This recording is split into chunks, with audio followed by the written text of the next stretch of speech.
L'armée américaine a tenté d'expulser cet homme 8 fois, mais un matin de 1944, il s'est retrouvé face à 700 soldats allemands avec seulement 35 hommes affamés, déshydratés et épuisés. Pas de nourriture, pas d'eau, pas de renfort, et le seul pont par lequel il pouvait s'échapper venait d'être détruit par des avions américains. À 8 heures du matin, un officier allemand s'est approché avec un drapeau blanc, non pour se rendre, mais pour dire aux Américains qu'il était temps d'abandonner. Du point de vue allemand, ce combat était déjà gagné. Mais l'homme en charge de ces 35 parachutistes était Jake McNiss, 25 ans, coupe mohawk, peinture de guerre sur le visage et le pire dossier disciplinaire de toute sa division. Jake a regardé les 700 Allemands. Il a regardé ces 35 hommes, des hommes qui mangeaient de l'herbe pour rester vivants. Et il a dit à l'officier 3 mots simples. « Si vous le voulez, venez le prendre ». 3 jours plus tard, plus de 100 Allemands étaient morts ou blessés. Les hommes de Jake, 0 victime. Et voici la partie que presque personne ne connaît. Pourquoi un soldat que l'armée n'arrêtait pas d'essayer d'expulser est devenu l'homme qui a brisé une force allemande 20 fois supérieure à la sienne? À la fin de cette histoire, vous comprendrez pourquoi. Avant que Jake McNiss n'affronte jamais 700 soldats allemands, il avait déjà passé des années à combattre un ennemi très différent, l'armée américaine elle-même. Non pas parce qu'il était un traître, non pas parce qu'il était paresseux, mais parce que Jake avait une règle qu'il respectait depuis le moment où il était entré au service. Je suis les ordres qui ont du sens. Le reste, non. Jake a grandi au milieu de l'Oklahoma pendant la Grande Dépression. 10 enfants dans une famille qui survivaient avec ce que la terre leur donnait. Il a appris à tirer avant de savoir conduire, appris à chasser avant de savoir épeler la moitié des mots de ses livres d'école, et appris tôt que la vie ne récompensait pas les gens qui attendaient poliment. À 19 ans, il était pompier courant dans des bâtiments en feu pendant que la plupart des hommes de son âge essayaient encore de comprendre comment tenir un marteau. Alors, quand Pearl Harbor a été attaqué, Jake n'a pas attendu un avis de conscription. Il s'est porté volontaire non par patriotisme, non pour des discours, non pour des médailles. Il s'est porté volontaire pour les parachutistes parce qu'ils étaient largués derrière les lignes ennemies avec des explosifs, et Jake aimait les explosifs. L'armée l'a envoyé à Fort Benning pour l'entraînement de base. Dès sa première semaine, son commandant lui a demandé s'il comprenait la discipline militaire. Jake a dit « Bien sûr ». Il a compris. Le même matin au mess, un sergent-chef a volé la ration de beurre de Jake et lui a dit de s'asseoir et de se taire. Jake l'a averti une fois. Le sergent a ri. Jake lui a cassé le nez. Cet incident à lui seul aurait dû mettre fin à sa carrière militaire. Mais c'est là qu'est apparue la première contradiction majeure de la vie de Jake. Chaque fois qu'il avait des ennuis, il faisait aussi quelque chose de spectaculaire. Plus tard le même jour, oui, le même jour où il a frappé le sergent, Jake a établi un record de base sur le parcours de démolition, le plus rapide que quiconque à Fort Benning ait jamais couru. Les instructeurs étaient furieux contre lui et impressionnés par lui en même temps, ce qui allait devenir le thème de toute sa carrière. Il refusait d'appeler les officiers « monsieur » à moins qu'ils ne les méritaient. Il ignorait les formations. Il ignorait les saluts. Il ignorait toute règle qui ne l'aidait pas à tuer l'ennemi plus rapidement. Quand un lieutenant a finalement craqué et a demandé à Jake pourquoi il ne pouvait pas se comporter comme un soldat normal, Jake a répondu « Je suis ici pour tuer des nazis, pas pour cirer des bottes ». Cette phrase a fait le tour de la base plus vite qu'une rumeur dans un lycée, mais elle a aussi forcé les gradés à confronter un nouveau problème. Jake n'était pas seulement difficile, il était trop bon pour être jeté. Il tirait mieux que presque tout le monde. Il courait plus loin que presque tout le monde. Il pouvait marcher avec 30 kilos pendant des kilomètres sans ralentir. Et pendant l'entraînement au corps à corps, il y avait des instructeurs qui espéraient secrètement que Jake ne soit pas jumelé avec eux. Alors au lieu de le virer, l'armée a essayé quelque chose d'inhabituel. Ils l'ont isolé. Ils lui ont donné son propre peloton, sa propre caserne, son propre petit coin de la 101e aéroportée, principalement pour qu'il n'infecte pas le reste de la division avec son attitude. Et chaque fois qu'un autre soldat arrivait, qui ne pouvait pas non plus suivre les règles, les bagarreurs, les fauteurs de troubles, les hommes qui étaient brillants au combat et désespérants partout ailleurs, l'armée les expédiait directement à Jake. En quelques mois, il avait rassemblé 12 inadaptés, chacun plus ingérable que le précédent. Un mineur de charbon qui a cassé le nez de 3 policiers militaires en une seule bagarre de bar. Un coureur de marché noir parlant 4 langues de New York qui pouvait interroger les prisonniers mieux que des officiers 2 fois son grade. Un fanatique de démolition qui a fait exploser des latrines juste pour voir le motif. Un champion de boxe de Chicago qui a gagné 14 combats à l'entraînement de base. Tous documentés. Ensemble, ils sont devenus connus sous le nom des 13 salles. Sales, désobéissants, chaos en uniforme et le peloton le plus performant de Fort Benning. Ils tiraient mieux, couraient plus dur, se battaient plus longtemps et ignoraient toutes les règles sociales que l'armée avait. Jake ne prétendait pas construire de bons soldats. Il construisait une meute. Un groupe lié non par des saluts et des protocoles, mais par une règle. Sois diablement bon à ton travail ou dégage. Et les officiers détestaient ça. Certains voulaient que Jake soit traduit en cour martiale. Certains voulaient qu'il soit étudié. La plupart voulaient qu'il soit transféré, très, très loin. Mais voici la partie que presque personne ne réalise. Chaque fois que Jake brisait une règle, il en prouvait une autre inutile. Et l'armée, surtout les officiers qui devaient vraiment gagner des batailles, a commencé à le remarquer. C'est la fondation de tout ce qui suit. Parce qu'avant que Jake n'affronte jamais 700 Allemands, l'armée avait déjà découvert une chose. Il ne pouvait pas le contrôler, mais il ne pouvait pas non plus le remplacer. Jake n'a pas construit les 13 salles exprès. L'armée l'a construit pour lui par accident. Chaque fois qu'un fauteur de troubles arrivait à Fort Benning, chaque fois qu'un soldat refusait de suivre les ordres, chaque fois que quelqu'un frappait la mauvaise personne ou brisait la mauvaise règle, les officiers regardaient leur presse-papier, soupiraient et disaient la même chose. Envoyez-le à McNish. Au début, c'était une punition. Puis c'est devenu un modèle. Finalement, c'est devenu un pipeline. Et en 6 mois, Jake avait un peloton si chaotique que les officiers évitaient leur caserne comme si c'était une maison de peste. Parlons des hommes que l'armée lui a accidentellement donnés. Il y avait Jack Whammer, un mineur de charbon de Pennsylvanie construit comme une pièce d'équipement minier. Jack s'est une fois battu avec 3 policiers militaires à la fois à cause d'un jeu de poker et a cassé le nez des 3. Pas d'armes, pas d'avertissement, juste 3 visages cassés. Il s'est avéré être le meilleur tireur de toute la 101e aéroportée. Puis il y avait Charles Plow, un immigrant parlant 4 langues de New York. Il parlait anglais, italien, français et allemand. Il dirigeait aussi un réseau de marché noir, vendant secrètement des fournitures militaires aux civils. Au lieu de le jeter en prison, l'armée a réalisé qu'il pouvait interroger les prisonniers mieux que quiconque, alors ils l'ont envoyé à Jake. Ensuite, il y avait Robert Cohn du Tennessee, un expert en démolition avec la curiosité d'un scientifique et le jugement d'un enfant de 10 ans. Il a fait exploser des latrines, non par colère, non par accident, mais parce qu'il voulait voir à quoi ressemblerait le motif d'explosion. Quand il l'a fait, l'armée ne lui a même pas crié dessus. Ils ont jeté un coup d'œil à son rapport et l'ont transféré directement à Jake. Puis vous aviez Joe Alischwitz, bagarreur de rue de Chicago. Un homme dont les poings avaient leur propre dossier de service. Il s'est battu à coups de poing 14 fois pendant l'entraînement de base. A gagné les 14.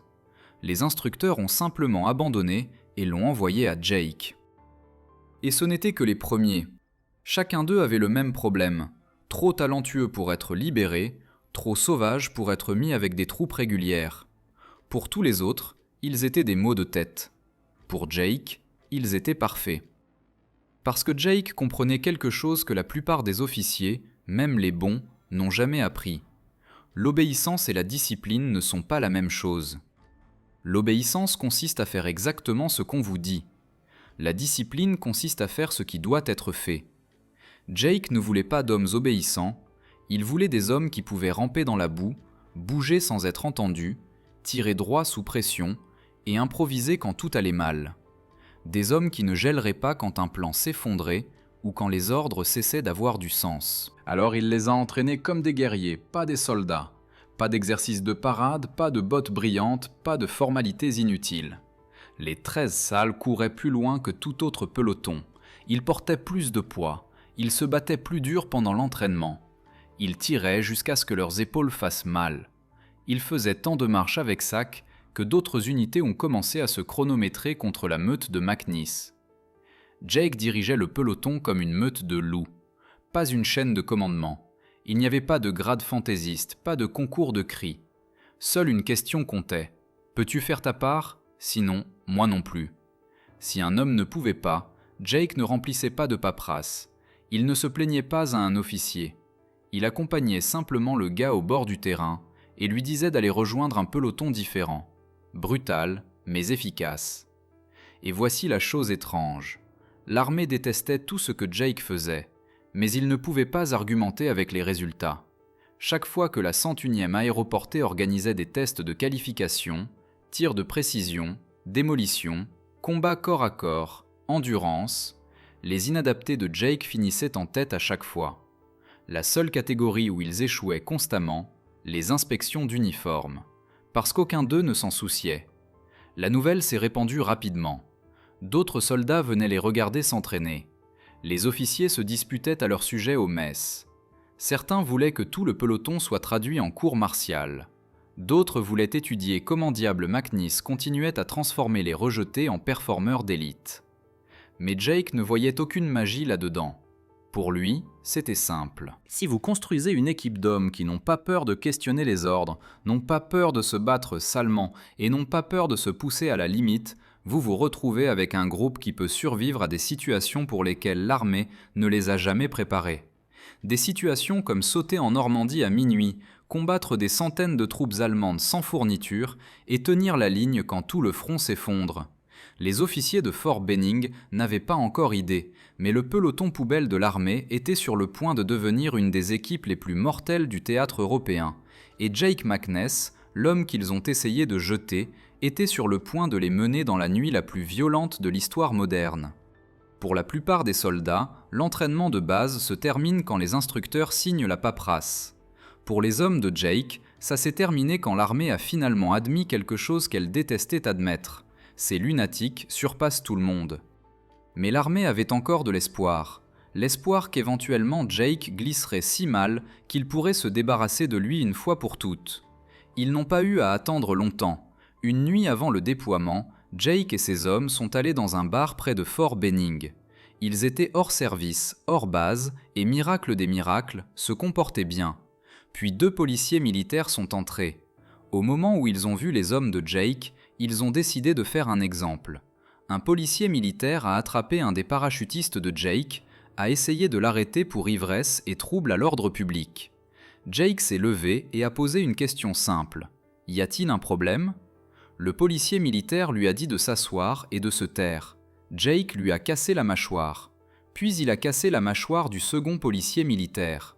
Calme, propre, efficace, comme éteindre 2 lumières. Il a pris leurs 2 pistolets Colt 1911 et sorti dehors et a vidé les 16 balles dans un panneau de rue juste pour se calmer. Puis il est retourné à l'intérieur, s'est assis et a attendu que les policiers militaires se réveillent pour qu'ils puissent se rendre. Il n'a pas couru. Il n'a pas argumenté, il ne s'est pas caché, il a juste attendu. Les policiers militaires l'ont traîné à son commandant. L'officier a ouvert le dossier de Jake. 8 rapports disciplinaires, multiples agressions, insubordination constante. Sur papier, Jake était fini. Cour martiale, libération, carrière terminée. Mais c'est là que la vie de Jake prend un autre tournant brusque. Au lieu de mettre fin à son service, l'officier a fait à Jake une offre si ridicule que même Jake a cligné des yeux. Il y avait un ancien record, une marche de 218 km de Fort Benning à une autre base. Presque personne ne l'avait jamais complétée. Si Jake et ses hommes tentaient la marche, l'officier ignorerait tout l'incident avec les policiers militaires. Jake a dit oui immédiatement, mais puis il a ajouté une condition. Il marcherait tous les 218 km en équipement de combat complet, sans changer ses chaussettes et sans avoir une seule ampoule. L'officier a éclaté de rire. « Impossible », a-t-il dit. Jake l'a regardé dans les yeux. « Regardez-moi ». 10 jours plus tard, Jake a complété les 218 km complets. Sac de 30 kg, bottes couvertes de boue, pas une ampoule. Les médecins militaires étaient stupéfaits. L'explication de Jake, il marchait depuis l'âge de 10 ans. Ses pieds étaient plus durs que le cuir de bottes. L'officier a tenu sa parole. Les charges ont disparu. Mais au moment où l'encre a séché, les problèmes ont recommencé, cette fois en Angleterre. Les Britanniques avaient des règles. Jake n'en avait aucune. Quand les 13 salles ont traversé l'Atlantique au début de 1944, ils ont mis le pied dans un pays noyé dans le rationnement. Viande, rare, sucre, strictement limité, chasse ou pêche, illégale, sans permis. Braconnage, une offense criminelle. Jake a regardé les rations britanniques, puis a regardé la campagne pleine de cerfs, lapins, oiseaux et rivières pleines de poissons.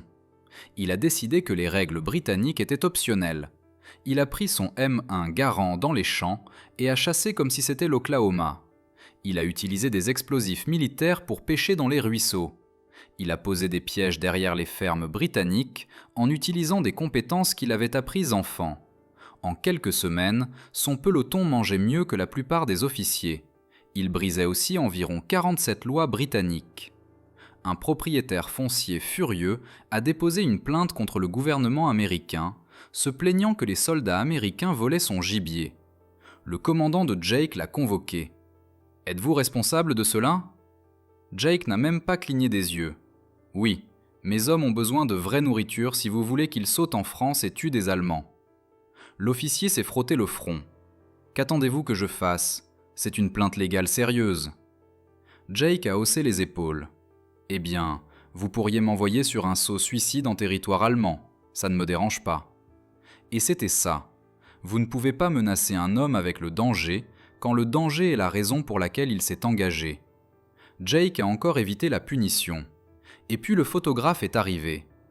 Dans la première semaine de juin 1944, quelques jours seulement avant le jour J, Jake s'est rasé les cheveux en mohawk et a peint des rayures de guerre blanches sur son visage. Ces hommes ont suivi avec leurs propres variantes. Un photographe de Stars and Stripes les a vus, a pris quelques photos et a créé sans le savoir une des images les plus iconiques des parachutistes de la Seconde Guerre mondiale. Jake ne l'a pas fait pour l'attention, il l'a fait parce que la peinture de guerre le faisait se sentir prêt. L'armée n'avait aucune idée que le peloton chaotique et briseur de règles qu'il n'arrêtait pas d'essayer de cacher était sur le point de devenir le groupe de parachutistes le plus célèbre du théâtre européen. Et ils avaient encore moins idée qu'en 48 heures Jake tomberait d'un avion en feu dans la nuit la plus violente de sa vie. Au moment où Jake et les 13 salles ont atterri en Angleterre, leur réputation avait déjà traversé l'Atlantique devant eux comme une étiquette d'avertissement. Les Britanniques s'attendaient à des troupes américaines polies, bottes propres, saluts nets, manières polies. Ce qu'ils ont eu à la place était le peloton de Jake. 12 hommes qui avaient l'air d'avoir rampé directement hors d'une bagarre de bar pour enfiler un uniforme. Et l'Angleterre, contrairement à Fort Benning, avait des règles. De vraies règles. Des règles nationales. La viande était rationnée, le beurre était rationné, le sucre était rationné. Même posséder plus qu'une certaine quantité de farine pouvait valoir une amende à un homme. La chasse était illégale sans permis. Pêcher avec des explosifs ? Absolument pas. Jake jeta un coup d'œil à la portion de ration britannique, petite, pâle et déchirante, puis sortit de la base, respira l'air de la campagne et annonça son opinion officielle. Ce n'est pas de la nourriture. Pour Jake, les fermes, forêts et rivières d'Angleterre ressemblaient exactement à l'Oklahoma, avec moins de serpents et plus de cerfs, ce qui signifiait une opportunité.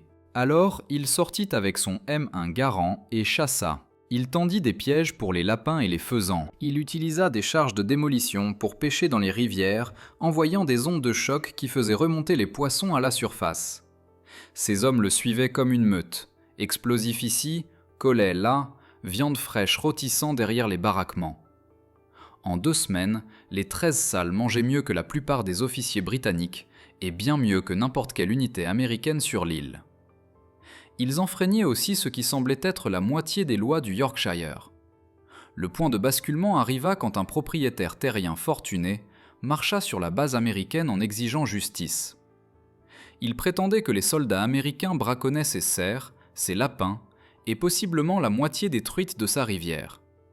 Il voulait une compensation, il voulait des arrestations, il voulait la carrière de quelqu'un. L'officier commandant de Jake Déjà épuisé de gérer le peloton, le convoqua. « Jake, avez-vous ou vos hommes chassé sur la propriété de cet homme ?»« Oui, dit Jake. Ils ont besoin de protéines si vous voulez qu'ils se battent. »« C'est illégal. »« Perdre une guerre aussi, » répondit Jake. L'officier essaya encore, plus lentement cette fois. « Que suis-je censé faire ? Il menace d'une action légale. » Jake haussa les épaules. « Vous pourriez m'envoyer dans un saut suicide en France occupée. Ça me conviendrait. » L'officier le fixa pendant 10 secondes pleines, réalisant encore que punir Jake était comme punir une tornade. On ne la discipline pas. On essaie juste de la pointer dans la bonne direction, et on prie pour qu'elle aille dans ce sens. Le propriétaire britannique abandonna finalement, quand il réalisa que l'armée américaine n'avait absolument aucun intérêt à arrêter ses meilleurs tueurs pour une carcasse de cerf. Mais les ennuis n'étaient pas la seule chose qui suivait Jake. L'attention aussi. La photo qui les transforma en légende. Début juin, quelques jours avant le jour J, Jake prit une décision qui allait accidentellement graver son visage dans l'histoire de la Seconde Guerre mondiale. Il se rasa les cheveux en mohawk. Puis il peignit des rayures de guerre blanches sur ses joues, comme un homme marchant vers un rituel, pas une guerre. Ces hommes prirent l'idée et la développèrent. Certains se rasèrent complètement la tête. Certains ajoutèrent des marques supplémentaires, et un peignit un crâne sur la moitié de son visage. Un photographe des Stars and Stripes passa par hasard. Il vit 13 hommes qui ressemblaient moins à des soldats qu'à des guerriers d'une tribu perdue. Il prit quelques photos. Ces photos deviendraient les images les plus célèbres des parachutistes américains de toute la guerre, utilisées dans des documentaires, livres, musées et affiches militaires pendant des décennies. Jake ne se souciait de rien de tout cela. Pour lui, la peinture de guerre avait un but, lui rappeler qu'une fois qu'il sauterait de cet avion, il ne serait plus l'homme de l'Oklahoma. Il serait ce dont la mission avait besoin qu'il soit. Derrière la peinture, derrière les mohawks, derrière le chaos et les règles brisées, Jake avait un seul objectif: entrer, tuer l'ennemi, ramener mes hommes à la maison. En moins de 48 heures, Jake allait mettre cette philosophie à l'épreuve ultime, car l'avion qui l'emmenait en Normandie était sur le point d'exploser en plein vol. Dans la nuit du 5 juin 1944, Jake et ses hommes montèrent à bord de leur transport C-47. Peints comme des guerriers, mohawks coupés nets, rayures de guerre blanches sur leurs visages comme des fantômes se préparant pour une chasse. Personne ne parlait, personne ne plaisantait. Les 13 salles causaient le chaos partout sauf ici. Juste avant le combat, ils devenaient des prédateurs silencieux. Jake se tenait près de la porte, harnais attaché, ligne statique prête. Il avait dit une chose à ses hommes avant le décollage. Une fois qu'on saute, vous arrêtez d'être qui vous étiez. Vous devenez ce dont la mission a besoin. À 23 heures, l'avion rugit sur la piste et s'éleva dans l'obscurité. Quelque part de l'autre côté de la Manche, la Normandie attendait, encore silencieuse, encore inconsciente de ce qui arrivait. Pendant 1 heure, le vol fut régulier, bourdonnement tranquille du moteur qu'ils n'admettraient jamais. Puis à minuit, la côte française apparut sous eux et le ciel s'illumina. D'abord quelques éclairs, puis des dizaines, puis des centaines. Les Allemands avaient repéré la formation. Les canons de DCA de 88 mm commencèrent à tirer, transformant le ciel nocturne en tempête de boules de feu explosives. Les balles traceuses griffaient vers le haut comme des griffes rouges chauds ratissant les ténèbres. Les éclats d'obus martelaient le fuselage.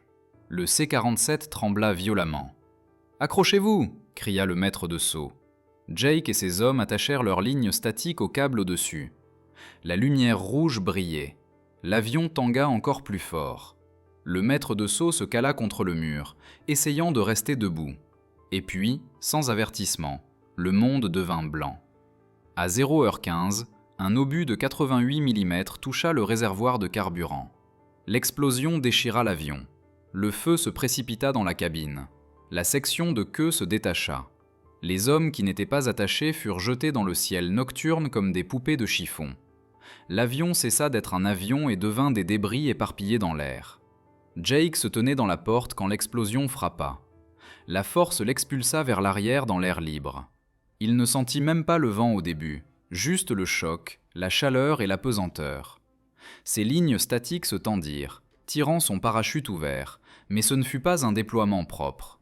Un panneau était en feu, 2 autres étaient déchiquetés par la DCA. Jake tourna de façon incontrôlable, tombant vite, incapable de diriger. Il tombait droit vers un marais inondé. Il heurta l'eau durement. L'impact lui coupa le souffle, et son équipement l'entraîna sous l'eau instantanément. Le harnais s'enroula autour de ses jambes comme des vignes. La plupart des parachutistes qui atterrissaient comme ça se noyaient en secondes. Jake ne paniqua pas. La panique gaspillait l'oxygène. Il sortit son couteau de force, coupa le harnais emmêlé et remonta à coups de pied dans l'eau noire froide. Il brisa la surface, haletant, juste quand les débris enflammés de l'avion qui explosait éclaboussèrent dans le marais autour de lui. Il était vivant, à peine, mais vivant. Tout autour de lui, la nuit était chaos. Des avions en feu spiralaient vers le bas. Des parachutes dérivaient vers les positions allemandes. Les mitrailleuses craquaient dans l'obscurité. Les explosions résonnaient à travers la Normandie. Jake tâtonna pour son fusil, le sortit de l'eau et le vérifia. Trempé mais utilisable. Il ne s'arrêta pas. Il commença à bouger. Pendant des heures, Jake rampa, courut et se fraya un chemin à travers les haies cherchant des survivants. Il les trouva, un par un. Jack Wammer, Pla, Con Alischwitz, quelques autres. 9 hommes au total, 4 étaient morts. Le reste était éparpillé dans la campagne. 9 survivants. Jake les rassembla dans un fossé. Visages striés de boue, fumée et peinture de guerre à moitié effacée. Puis il leur dit la mission. « Nous prenons le pont à Chef du Pont. Nous le tenons. Aucun Allemand ne passe. » Les renseignements disaient qu'au moins 200 soldats allemands défendaient la zone. Jake en avait 9. Il n'hésita pas. On attaque quand même. À 6 heures, le petit groupe de Jake commença à chasser dans les bocages. Ils tendirent des embuscades aux patrouilles, frappèrent les lignes allemandes, disparurent avant que l'ennemi comprenne même ce qui se passait. Les Allemands ne soupçonnaient jamais que 9 hommes attaquaient 200. À 9 heures, des parachutistes américains éparpillés, des hommes d'autres unités se joignirent à Jake. 9 devinrent 35. À 11 heures, après une série d'embuscades rapides et de confusions allemandes choquantes, les 35 hommes de Jake capturèrent le pont à Chef du Pont. Mais la victoire ne dura pas longtemps. À 14 heures, des P-47 Thunderbolts américains hurlèrent au-dessus. Les hommes de Jake agitèrent leurs casques, crièrent, signalèrent. Les avions firent un cercle, puis ils bombardèrent le pont. Les pilotes américains, agissant selon des ordres périmés, détruisirent l'objectif même pour lequel les hommes de Jake avaient risqué leur vie. Le pont explosa en décombres. La structure s'effondra dans la rivière. La mission pour laquelle il s'était battu toute la matinée disparut en secondes. Jake regarda le pont tomber, puis commença à rire, non pas parce que c'était drôle, mais parce que c'était exactement le genre d'erreur qu'il attendait de l'armée. Ces hommes le regardèrent comme s'il avait perdu la raison. Jake secoua la tête et expliqua calmement. Ils étaient coupés, pas de pont, pas de renfort, et des centaines d'Allemands se regroupant sur la rive opposée. Il n'y avait pas d'évasion maintenant. Il n'y avait qu'un seul choix, transformer les hauteurs en forteresses et faire payer aux Allemands chaque pouce qu'ils essaieraient de prendre. Jake étudia le terrain, vit les points d'étranglement et commença à positionner ses mitrailleuses et tireurs d'élite. 35 Américains affamés, 700 Allemands venant pour eux. Jake ne broncha pas. « Préparez-vous, dit-il. Ils arrivent. » Jake ne choisit pas les hauteurs au-dessus du pont détruit parce que c'était dramatique. Il les choisit parce que c'était mathématiquement mortel. Il y avait 3 approches étroites menant vers la pente. Des sentiers fins entre les arbres, bocages et talus naturels. Tout soldat essayant de les gravir serait forcé en groupe serré et les soldats groupés meurent vite. Jake comprit cela instantanément. Il n'avait pas besoin de carte, il n'avait pas besoin de briefing. Il marcha sur la crête une fois, regarda le terrain et vit exactement ce que c'était. Un entonnoir, un point d'étranglement, un terrain de mort. Il plaça ses deux mitrailleuses de calibre 30 de sorte que leur champ de tir se chevauche, signifiant que chaque Allemand qui essaierait de grimper serait touché sous plusieurs angles. Il mit ses meilleurs tireurs dans des ouvertures élevées avec de larges lignes de vue. Leur travail était simple, tirer d'abord sur les chefs, tuer les officiers, tuer les sous-officiers, couper la tête du serpent. Il positionna ses tireurs BAR pour supprimer les équipes de mitrailleuses et mortiers allemands, les seules vraies menaces pour sa ligne défensive. Puis il choisit 5 hommes pour agir comme réserve mobile. Si les Allemands perçaient quelque part, cette escouade de 5 hommes frapperait la brèche immédiatement. 35 hommes parfaitement placés et affamés, et épuisés, et encerclés. Mais leur position était parfaite, et Jake le savait. « Nous tenons ici, dit-il, peu importe ce qu'ils envoient. » Les Allemands arrivent. Le matin du 7 juin, des éclaireurs allemands repérèrent des parachutistes américains retranchés sur les hauteurs. Ils rapportèrent. Le 8 juin, les Allemands testèrent les défenses de Jake avec de petites attaques de sondage, des poussées de la taille d'une escouade, avançant prudemment sur la pente. Les hommes de Jake les tuèrent tous. Rafale nette, contrôlée, ne gaspillant pas une seule balle. Les Allemands se retirèrent encore et se regroupèrent. La vraie attaque vint le lendemain matin. Le drapeau blanc. À 8 h le 9 juin, un officier allemand avança sous un drapeau blanc, non pas pour se rendre, mais pour l'exiger. Il marcha droit à travers les ruines brûlées du pont vers la colline où Jake se tenait. Il expliqua la situation calmement, presque gentiment. Jake avait 35 hommes, il en avait 700. Il avait des mitrailleuses, de l'artillerie, de l'eau fraîche, des provisions, des renforts. Jake n'avait rien de tout cela. La logique, les mathématiques et le bon sens pointaient tous dans une direction, se rendre. Jake écouta, non pas parce qu'il l'envisageait, mais parce qu'il voulait entendre l'homme finir son discours pour pouvoir répondre correctement. Quand l'Allemand eut fini, Jake pointa vers la pente derrière lui et dit « Si vous voulez monter cette colline, commencez à grimper. » L'officier cligna des yeux, repartit, remonta sur son cheval et signala l'attaque. Vague 1, 200 Allemands. À 9 h, la première vague commença. 200 fantassins allemands avancèrent en montée en formation serrée, exactement comme Jake s'y attendait. Jake ne donna pas l'ordre de tirer, pas encore. Il les laissa venir plus près, plus près, plus près. Les Allemands atteignirent le premier point d'étranglement et se groupèrent comme du bétail dans un entonnoir. Puis Jake leva la main. « Feu !» La colline éclata. Les mitrailleuses de calibre 30 déchaînèrent l'enfer. 500 coups par minute chacune, coupant à travers les rangs de front allemands comme une lame tranchant le tissu. Les tireurs suivirent avec des tirs précis, disciplinés. Chaque homme s'était entraîné pour ce moment. Visée rapide, pas de coups gaspillés. Les soldats allemands trébuchèrent, tombèrent, rampèrent vers un abri qui n'existait pas. La pente était nue, l'angle raide. Il n'y avait nulle part où se cacher. La vague s'effondra en minutes. Des dizaines de morts ou blessés, le reste retraitant en bas de la colline en panique. Perte de Jake, 0. Vague 2. Mortières et infanterie. La deuxième attaque allemande vint tard dans la matinée, cette fois avec des mortiers. Les obus s'écrasèrent le long de la crête en arcs lourds. Les explosions arrachèrent l'écorce des arbres, mâchèrent la terre dans l'air et secouèrent les pierres libres de la pente. Mais Jake avait placé ses hommes derrière la crête de la colline sur la pente inverse. Les mortiers frappèrent la pente avant, bruyants, terrifiants, impressionnants, mais presque complètement inefficaces. Quand le barrage s'arrêta, 200 autres Allemands avancèrent. Jake les laissa venir encore. Ils frappèrent les mêmes points d'étranglement. Ils se groupèrent et les mitrailleuses de Jake ouvrirent encore. La deuxième vague dura à peine 5 minutes. 50 autres Allemands morts ou blessés. Pertes américaines, 0. Vague 3. Artillerie et 2 chars.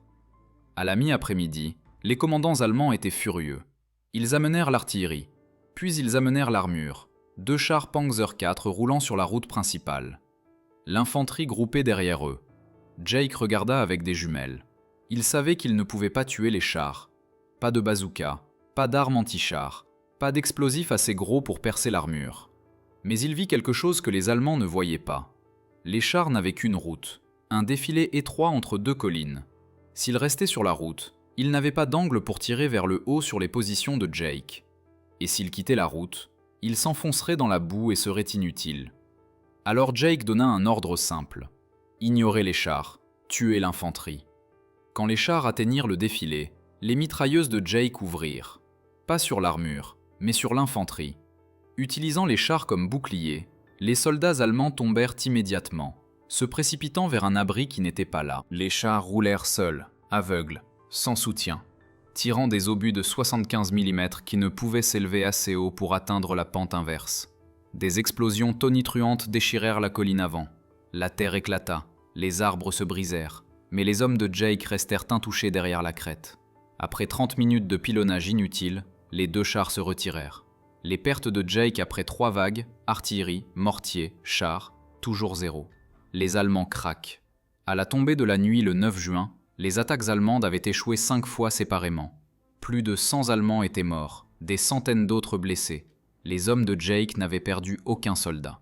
Quand les renforts de la 82e aéroportée atteignirent finalement la colline le 10 juin, ils trouvèrent 35 parachutistes épuisés, affamés, tenant toujours les hauteurs. Boue sur leurs visages, herbe collée dans leurs dents, et pas un seul homme manquant.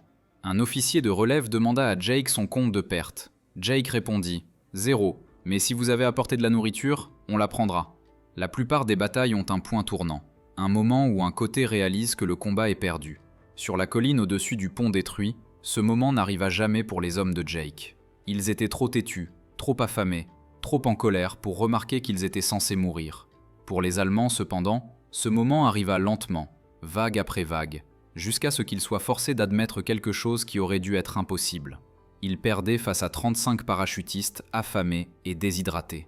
Les commandants allemands n'étaient pas stupides, c'étaient des vétérans. Ils ajustèrent leur tactique, ils changèrent de formation, ils demandèrent des armes de soutien, des mortiers, de l'artillerie, des blindés. Mais chaque ajustement se heurtait directement au système de Jake. Oui, système, car même si Jake rejetait la discipline de parade et détestait les règles de l'armée, il comprenait quelque chose de plus profond. On ne gagne pas un combat défensif avec les muscles. On le gagne avec la géométrie, les angles, la distance, le timing, la canalisation. Jake n'était pas un théoricien. Il voyait simplement le champ de bataille avec les mêmes instincts qu'il avait utilisés en grandissant en Oklahoma. Traquer les animaux, tendre des embuscades aux proies, lire le terrain comme s'il faisait partie de son corps. Les Allemands étaient des soldats entraînés. Les hommes de Jake étaient des chasseurs, et les chasseurs choisissent le terrain où se déroule la mise à mort. La nuit entre les vagues. Quand le 3e assaut allemand s'effondra, les chars battant en retraite, l'infanterie dispersée, le champ de bataille se tut, la fumée planait sur la pente, les Allemands blessés gémissaient dans les broussailles. Les corbeaux tournoyaient au-dessus, attendant.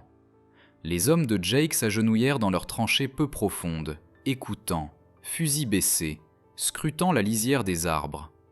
Ils ne pouvaient pas déplacer les corps, ils ne pouvaient pas risquer de révéler leur position. Ils ne pouvaient même pas se permettre de vérifier l'état des blessés. Chaque balle comptait, chaque souffle comptait, chaque bruit comptait. Ils n'avaient pas mangé correctement depuis des jours. Leurs estomacs se contractaient, leur langue était sèche, leurs mains tremblaient, non pas de peur, mais de déshydratation.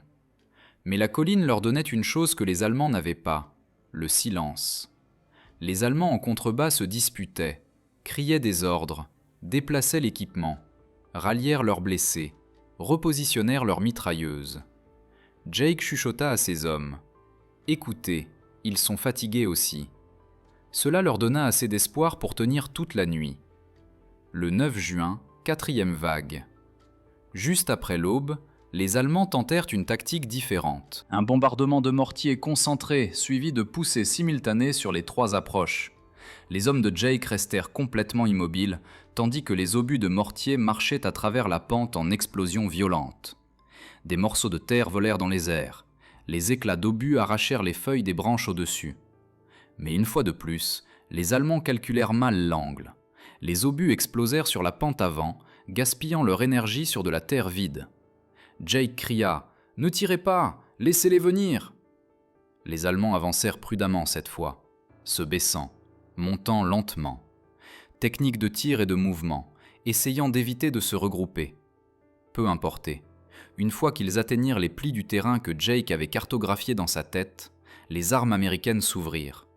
Les 30 calibres crachèrent un feu dense et constant. Les fusiliers abattirent quiconque sortait de sa couverture. Les barres éclatèrent en rafales courtes et punissantes. Les soldats allemands tombèrent en grappe. Certains rampèrent derrière des rochers si petits qu'ils cachaient à peine un casque. D'autres roulèrent en bas de la pente sous le feu, les bras battant l'air. L'attaque se dissolva. Encore 40 ou 50 Allemands à terre. Les pertes de Jake, toujours 0. 5e vague. Panique et désespoir. À midi, le commandant du bataillon allemand avait atteint un point de rupture. Ses hommes étaient démoralisés. Ses officiers étaient ébranlés. Il avait un soutien d'artillerie, mais rien qui puisse briser la défense de pente inverse que Jake avait construite. Alors, il tenta quelque chose de dangereux. Une charge d'infanterie masquée, imprudente, sur l'approche centrale. Des centaines d'Allemands déferlèrent sur la colline d'un coup, une vague humaine, hurlante et désespérée. C'était brutal, c'était chaotique, c'était bâclé, et c'était exactement ce que Jake attendait. « Tenez !» chuchota-t-il. Ses hommes tinrent. « Tenez !» Les Allemands se rapprochèrent. Maintenant la colline explosa de feux américains. Le goulot d'étranglement se transforma en broyeur. Les corps allemands s'empilèrent si rapidement que les morts devinrent des obstacles pour les vivants. Des hommes trébuchant, chancelant, tombant dans le chemin des rafales de mitrailleuses. Certains Allemands essayèrent de grimper par-dessus les tas. Certains lâchèrent leurs fusils et coururent. Certains chargèrent aveuglément, tirant depuis la hanche, baïonnettes tremblant dans leurs mains. Rien ne fonctionna. Les 35 hommes de Jake tiraient avec la précision froide et nette d'hommes qui avaient été poussés au-delà de la faim et de la peur dans quelque chose de plus aigu. Une zone où la seule chose qui existait était la prochaine cible. La charge allemande s'évapora. Les heures qui suivirent, en fin d'après-midi, le champ de bataille sentait la fumée, la terre humide et la cordite. Les médecins allemands traînèrent les blessés en bas de la colline. Les officiers aboyèrent des ordres que personne ne voulait suivre. Les hommes de Jake s'assirent contre les murs de terre de leur trou, fixant la pente avec des yeux vides et épuisés. Ils avaient faim, ils avaient soif. Leurs épaules palpitaient d'avoir tiré au fusil pendant des heures. Leurs oreilles bourdonnaient. Leurs doigts étaient engourdis. Mais aucun d'eux ne bougea, parce que Jake ne leur avait pas dit de bouger. Un coureur du côté allemand s'approcha sous un autre drapeau blanc. Une seconde demande de reddition. Jake refusa de descendre la colline. Il dit au messager « Dites à votre commandant que nous sommes toujours là ». Le messager hocha la tête. Il comprenait. Ce n'était pas de l'arrogance, ce n'était pas de la fierté. C'était un simple fait. Jake et ses hommes avaient construit une position que les Allemands ne pouvaient pas briser. Le 10 juin, le soulagement. Quand l'aube vint le 10 juin, la 82e aéroportée perça finalement les lignes allemandes. Ils grimpèrent la colline s'attendant au carnage, aux Américains morts, au sang, aux douilles usées, aux tranchées effondrées. Ce qu'ils trouvèrent à la place, ce furent 35 parachutistes, sales, affamés, à moitié délirants, encore debout, fusils encore chargés, yeux encore fixés sur les approches. Un officier de secours s'approcha de Jake. « Rapportez vos pertes. » Jake essuya la boue de son visage. « 0. » L'officier cligna des yeux, crut avoir mal entendu. « 0 ?»« 0. » Jake répéta. « Mais si vous avez apporté de la nourriture, nous la prendrons. » Derrière lui, ses hommes rirent faiblement. Le premier vrai rire qu'ils avaient réussi depuis des jours. La bataille était finie. L'impossible était arrivé. 35 avaient repoussé 700. Et pourtant, l'armée n'avait toujours aucune idée de ce dont Jake était capable. Il le découvrirait à Bastogne. 6 mois après la Normandie, la plupart des 13 salles originaux de Jake étaient morts, blessés ou dispersés dans d'autres unités. Seuls 4 de l'équipe originale restaient. Jake avait survécu à l'explosion d'un avion, un atterrissage inondé, l'assaut du pont et 72 heures de tuerie pour tenir une colline contre un bataillon allemand. N'importe qui d'autre aurait été mis en rotation, affecté à un poste plus sûr, promu, ou au moins donner du temps pour respirer. Mais Jake n'était pas n'importe qui d'autre. L'armée avait appris quelque chose sur lui. On ne le mettait pas derrière un bureau. On le pointait vers un problème et on le regardait disparaître. Et en décembre 1944, le plus gros problème de l'armée était une ville appelée Bastogne. Les Allemands lancèrent le contre-coup. Le 16 décembre, les Allemands lancèrent une offensive d'hiver massive à travers les Ardennes. Ce que l'histoire appellerait la bataille des Ardennes. 11 000 soldats américains à Bastogne furent instantanément encerclés. Aucune route ouverte, aucune roue, aucune nourriture, aucun médicament, aucun équipement d'hiver, aucun renfort. Les températures chutèrent sous le point de congélation. La neige s'accumula jusqu'aux genoux. L'artillerie allemande pilonna la ville jour et nuit. La 101e aéroportée, la division de Jake, était piégée. Les provisions étaient réduites à des miettes. Les munitions étaient comptées en cartouches individuelles. Les médecins manquèrent de morphine. Les blessés gisaient sous des couvertures de neige parce qu'il ne restait plus de bandages. Si Bastogne tombait, les Allemands diviseraient la ligne alliée en deux. La guerre traînerait pendant des mois. L'armée avait besoin d'un miracle. À la place, ils eurent Jake. La demande impossible. Les éclaireurs, petites équipes d'élite qui sautaient avant les avions de ravitaillement pour les guider, étaient la seule chance qu'il restait à Bastogne. Mais faire de l'éclairage dans une ville encerclée, couverte de brouillard, arrosée d'artillerie, ce n'était pas une mission. C'était un arrêt de mort. Alors, l'appel fut lancé. Volontaire seulement. Personne ne s'attendait à ce que Jake McNish se porte volontaire. Il ne fit pas un pas, il bondit. Le 18 décembre, à l'aube, Jake et 9 autres éclaireurs montèrent à bord de C-47 pour un saut aveugle dans une ville cernée de canons anti-aériens. Avant de sauter, le pilote les avertit. La visibilité est zéro, la flaque est lourde. Nous ne pouvons pas voir la zone de largage. Cette mission ne devrait pas avoir lieu. Jake haussa les épaules. Nous avons survécu à pire. Le pilote fixa. Jake ne plaisantait pas. Le saut dans le vide blanc. À l'aube, l'avion atteignit Bastogne, mais la ville était invisible, complètement avalée par le brouillard et la fumée. Le pilote cria vers l'arrière. « Je ne peux pas voir le sol. » Le maître de saut regarda Jake et ses hommes. « Nous y allons quand même. » Jake n'hésita pas. Il sortit dans un monde de blanc. Il n'y avait pas d'horizon, pas de repère, pas de sensation de chute, juste un brouillard sans fin avalant tout. Puis, boum, le sol le frappa comme un poing. Jake roula, se leva, et réalisa qu'il était au milieu des lignes américaines. Les soldats de la 101e le fixèrent, stupéfaits. Qui diable saute dans Bastogne maintenant ? Jake brossa la neige de sa veste. Une idée d'où sont les Allemands ? Le soldat pointa autour de lui en un cercle lent. Tout autour de nous.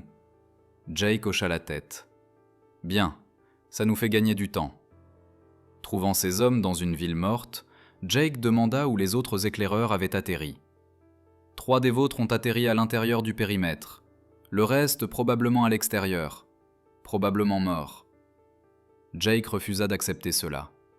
Pendant les 2 heures suivantes, il courut à travers les rues en ruine, esquivant l'artillerie entrante, les balles sifflant entre les bâtiments, fouillant les ruelles, les caves, les congères. Il trouva un éclaireur rampant dans la neige, un autre se cachant derrière une grange effondrée, un autre boitant à travers la fumée. À l'aube, Jake avait rassemblé 8 sur 10. 2 étaient morts, 8 suffisaient. Jake les divisa en 2 équipes, une sur le côté est de la ville, une sur l'ouest, installant des balises radio à l'intérieur de bâtiments brisés sur les toits, derrière des épaves gelées. Si les Allemands triangulaient leur signal, ils les bombarderaient instantanément. Alors, les équipes firent rebondir les signaux entre elles pour déguiser les emplacements exacts. C'était enfiler une aiguille dans un ouragan. Le premier largage. À l'aube, Jake fit son premier appel radio. « Bastogne au commandement allié. Nous sommes encerclés. Nous tenons. Demandons ravitaillement immédiat. » La réponse vint plus vite que prévu. « Provisions en route. Maintenez le signal stable. » À l'aube, le premier C-47 perça les nuages, volant si bas que les cimes des arbres tremblèrent. La flaque allemande éclata instantanément. Les obus explosèrent autour de l'avion, mais le pilote continua. Il éjecta les paquets de ravitaillement de la soute, nourriture, munitions, médicaments, et survécut d'une manière ou d'une autre à la montée. Les paquets atterrirent à l'intérieur des lignes américaines. Jake expira pour la première fois en heures. Ça marchait. La bouée de sauvetage de 24 heures. Jake appela un autre largage, puis un autre, puis un autre. Le brouillard ne se leva jamais. L'artillerie ne s'arrêta jamais. Les tireurs d'élite allemands tirèrent sur des formes dans le blanc. Les canons de flak explosèrent sur des ombres dans le ciel. Mais les C-47 continuèrent à venir, guidés uniquement par les faibles balises que les équipes de Jake maintenaient en vie. Les pilotes volaient si bas que les hommes au sol pouvaient voir le givre se former sur les ailes. Jake et ses éclaireurs restèrent éveillés toute la nuit, ajustant les signaux, relocalisant l'équipement, esquivant les bombes, coordonnant largage après largage. Le 20 décembre, à l'aube, ils avaient accompli quelque chose considéré comme impossible. 247 largages de ravitaillement réussis, des milliers de livres de munitions, des milliers de livres de rations, des caisses de fournitures médicales, équipements divers, batteries radio, bidons de carburant, bandages, tout ce dont Bastogne avait besoin pour survivre. Grâce à Jake, la 101e aéroportée continua à se battre. Ils tinrent la ligne. Ils refusèrent de se rendre. Et quand les chars du général Patton percèrent finalement pour soulager la ville le 26 décembre, les hommes de Bastogne étaient encore vivants grâce à Jake. Aucune médaille, aucune cérémonie, aucun crédit. Les opérations d'éclaireurs étaient classifiées. Personne en dehors d'un petit cercle ne savait ce que Jake avait fait. Il n'eut pas de médaille, il n'eut pas de cérémonie, il n'eut pas de promotion. Il s'en fichait. Il avait gardé 11 000 soldats américains en vie. Et pour Jake, c'était suffisant. Quand l'Allemagne s'effondra finalement en mai 1945, Jake aurait dû rentrer chez lui en héros célébré. Il avait survécu au jour J, tenu un pont contre des chances impossibles, sauvé Bastogne avec 247 largages de ravitaillement et complété 4 sauts de combat qui tuaient la plupart des hommes qui en tentaient même un seul. À la place, l'armée l'envoya en Allemagne avec la 101e aéroportée pour le service d'occupation. Pour la première fois en 4 ans, Jake ne se battait pas, il ne tuait pas, on ne lui tirait pas dessus. Et c'est alors que les vrais ennuis commencèrent. Que faites-vous d'un homme qui ne connaît que la guerre ? Jake et ses hommes occupèrent une région remplie de domaines nazis abandonnés, de manoirs et de richesses pillées. Un de ces domaines appartenait à Hermann Göring, le second de Hitler.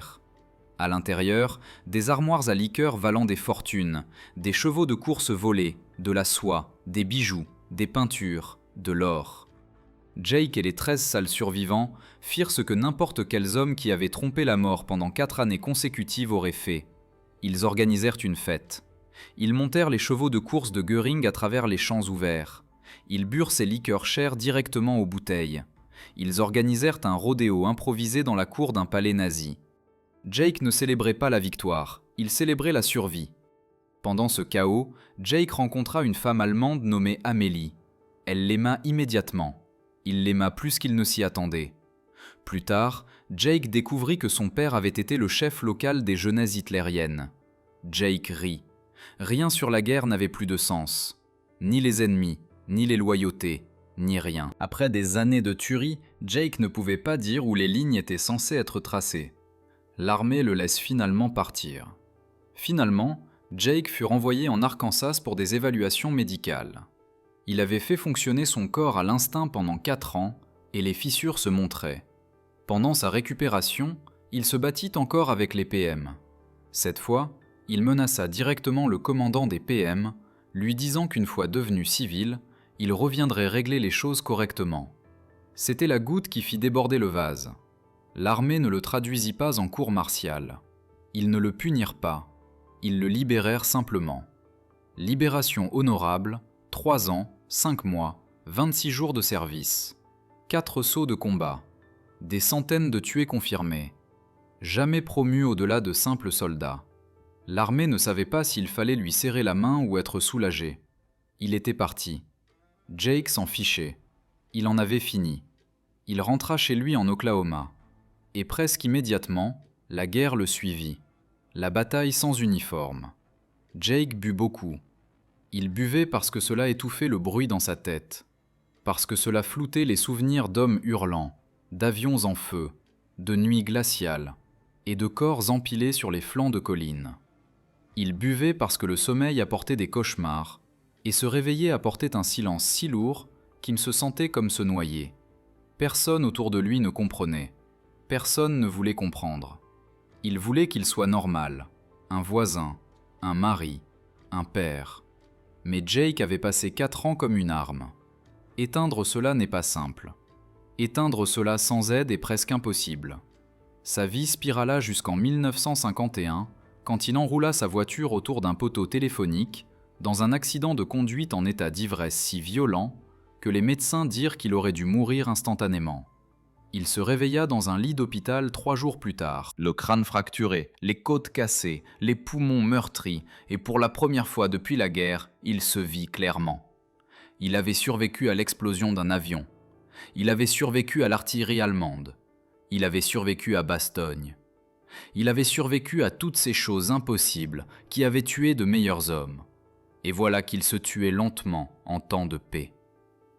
Cette nuit-là, Jake prit une décision qui allait changer le reste de sa vie. Ce n'était pas un miracle, ce n'était pas une vision religieuse, ce n'était pas une révélation dramatique. Il décida simplement, si je suis encore vivant, peut-être suis-je censé faire quelque chose de mieux que ça. Il arrêta de boire, froidement, immédiatement, définitivement. 6 mois plus tard, il épousa Marie-Catherine, une fille locale de l'Oklahoma. Elle savait qu'il avait servi. Elle savait qu'il avait sauté en France, mais elle ne connaissait pas les détails. Jake ne lui dit jamais. Il ne le dit jamais à personne. Il ne voulait pas que ses enfants grandissent en croyant que la guerre était héroïque. Il ne voulait pas qu'ils vénèrent la violence. Il ne voulait pas qu'ils pensent que tuer, peu importe à quel point c'était justifié, était quelque chose à admirer. Alors, il construisit une vie différente. Il travailla au bureau de poste de Ponca City, triait le courrier, vendait des timbres, entraînait les équipes de petite ligue, allait à l'église tous les dimanches, éleva 3 enfants qui n'avaient aucune idée que leur père avait un jour retenu 700 soldats allemands avec 35 hommes. Pendant 40 ans, il vécut tranquillement. Aucune médaille au mur, aucune histoire au dîner, aucune trace du guerrier qu'il avait été autrefois. Jake McNiece disparut simplement dans la vie normale, exactement comme il le voulait. Jake McNiece mourut en 2013, à l'âge de 93 ans. À ce moment-là, il avait passé 4 décennies à trier des lettres dans un bureau de poste tranquille de l'Oklahoma, élevant des enfants qui n'avaient aucune idée que leur père avait un jour sauté dans des cieux en flammes, ri face à des chances impossibles et sauvé des milliers de vies américaines. Pour ses collègues, il était l'homme sympathique qui vendait des timbres. Pour ses voisins, il était le type tranquille qui se présentait à l'église tous les dimanches. Pour la ville, il n'était personne de spécial. Et c'est exactement comme ça que Jake le voulait. Il ne voulait pas de médaille, il ne voulait pas de reconnaissance, il ne voulait pas d'étrangers lui serrant la main pour des choses qu'il ne comprenait pas. Il voulait la paix, il voulait le petit déjeuner, il voulait élever ses enfants sans l'ombre de la guerre qui planait sur eux. Mais voici la vérité étrange, presque incroyable. L'armée américaine essaya de virer Jake 8 fois différentes, et chaque fois qu'ils échouèrent, l'histoire bougea un peu. Si Jake n'avait pas survécu à cette explosion d'avion, s'il n'avait pas tenu la colline contre 700 Allemands, s'il n'avait pas sauté à Bastogne et guidé 247 largages de ravitaillement, s'il n'avait pas défié chaque règlement qui n'avait pas de sens, des milliers d'Américains ne seraient pas rentrés chez eux.